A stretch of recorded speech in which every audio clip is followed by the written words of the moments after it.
Hello viewers, কেমন আছেন সবাই? আশা করি ভালো আছেন।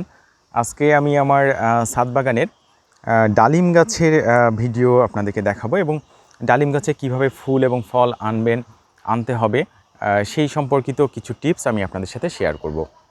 এই যে আমার ছাদে যে গাছটা দেখছেন, এইটা হচ্ছে সুপার ভাগোয়া প্রজাতির একটা ডালিম।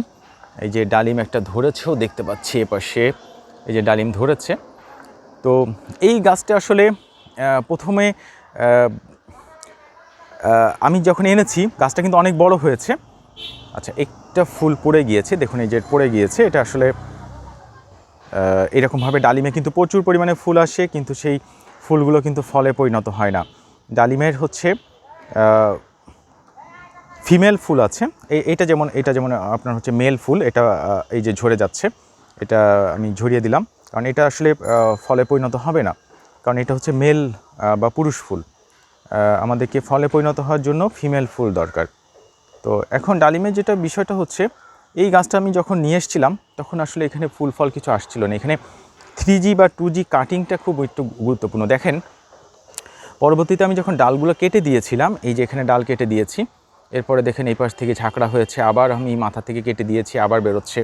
তো আপনি ডালিম গাছে যত হচ্ছে আপনি কাটিং করবেন, কাটিং করার পরে যত হচ্ছে আপনি শাখা পোশাখা আনতে পারবেন, সেখানেই কিন্তু আপনার ফুল এবং ফল আসবে। এখানে অনেক পিঁপড়ে এসছে। তো কাটিংটা কিন্তু খুব গুরুত্বপূর্ণ। যে আপনার গাছের লক করে বাড়ছে, আপনি কাটবেন না, সেটা কিন্তু আসলে হতে পারে না আসলে। এই যে আমি দেখুন, এই যে আমি পিঞ্চিং করে দিলাম। সো এই পিঞ্চিং করার ফলে কিন্তু এই যে ম্যাচিউর ডাল, এই যে এটা বেড়ে গেছে, ধরুন আমি এটাও পিঞ্চিং করে দিলাম, আঙুল দিয়ে কেটে দিলাম। সো এইখানে কিন্তু ফল ধরার কৌশলটা হচ্ছে ডিপেন্ড করে। সো সিজনে কিন্তু আপনার প্রচুর পরিমাণে ফল আসবে। এবং যদি একটা জিনিস হচ্ছে যে যত আপনি পিঞ্চিং করবেন, তত কিন্তু আপনার হচ্ছে যে মাদি ফুলটা আছে, মহিলা ফিমেল ফুলটা আছে, সেটা কিন্তু আসবে। পুরুষ ফুলটা তখন কম হবে। আচ্ছা, আর এর পরিচর্যা যদি বলি, সেখানে হচ্ছে কিছুদিন আগে পাতা কুঁকড়িয়ে গিয়েছিল, এই পাতাগুলো একদম কুঁকড়ায় যাচ্ছিল। তখন আমি এখানে অ্যাবামেকটিন গ্রুপের ভার্টিমেক স্প্রে করেছিলাম। তারপর থেকেই দেখছি এটা মাকড়ায় অ্যাটাক করেছিল। তো তারপর থেকে দেখছি যে এটার আসলে খুব সুন্দর শেপ নিয়েছে এবং কোনো ধরনের এই যে পাতা কুঁকড়ানো ভাবগুলো, সেগুলো কেটে গিয়েছে। সো এই পাতা যদি কুঁকড়ে যায়, তাহলে আপনারা হচ্ছে ভার্টিমেক স্প্রে করতে পারেন। তাছাড়া আমি মাঝে মধ্যে এখানে গাছে সাইপারমেথ্রিন গ্রুপের ওষুধও প্রয়োগ করে থাকি। নিম তেল আমার কাছে ছিল, কিন্তু এখন আর নাই। এই দেখুন আবার ফুল আসছে, এখন প্রচুর ফুল আসবে। আর এখন যেটা ফুলের জন্য আমি যেটা করেছি, গতকালকেই দিয়েছিলাম, আবার গতকালকেই বৃষ্টি হয়েছে।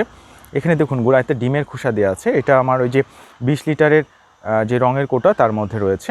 এখন ডালিম গাছের একটা বিষয় হচ্ছে, এই যে শিকড়গুলো যেগুলো থাকে, শিকড়গুলো কিন্তু আপনি হচ্ছে উপরে ভিজিবল করে দেবেন, অর্থাৎ ভাসমান করে দেবেন। এই যে পিঁপড়া হয়েছেন দেখে আমাকে আবার ওষুধ প্রয়োগ করতে হবে। তো এই ভিজিবল করে দেবেন আপনি, হ্যাঁ, ভিজিবল করে দিবেন, তাহলে আপনার জন্য হচ্ছে ভালো হবে। আপনার হচ্ছে শিকড়গুলো যত উপরে থাকবে, তত কিন্তু ডালিম গাছে আপনার ফুল আসতে সুবিধা হবে। ডালিম গাছে গ্রোথ আনা কিন্তু কোনো ব্যাপারই না। নিয়মিত আপনি খোল ভিজানো পানি দিলেই গ্রোথ আসছে, আপনি ডিএপি দিলেই গ্রোথ আসছে। কিন্তু অবস্ট্রাগল হচ্ছে বা কঠিন হচ্ছে কিন্তু এখানে আসলে স্ত্রী ফুল নিয়ে আসা এবং ফলে পরিণত করা। গাছ যত ম্যাচিউর হবে, 3G 4G কাটিং যত আপনার বেশি করবেন, তত কিন্তু এখানে ফুল বেশি আসবে। আর ডালিম গাছের পরিচর্যার মধ্যে আমি সার প্রয়োগ করি হচ্ছে, আমি ডিএপিটা সরাসরি প্রয়োগ করি না, পানির সাথে একটু গুলে তারপরে আমি হচ্ছে এখানে গাছে দিয়ে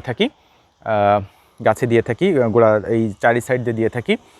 সর্ষের খোল ভেজানো পানি আমি প্রতি সপ্তাহে অল্প করে দেওয়ার একটু চেষ্টা করি। আর যখন এই যে ফুলের সিজন এসছে, তখন আমাকে পটাশ প্রয়োগ করতে হবে।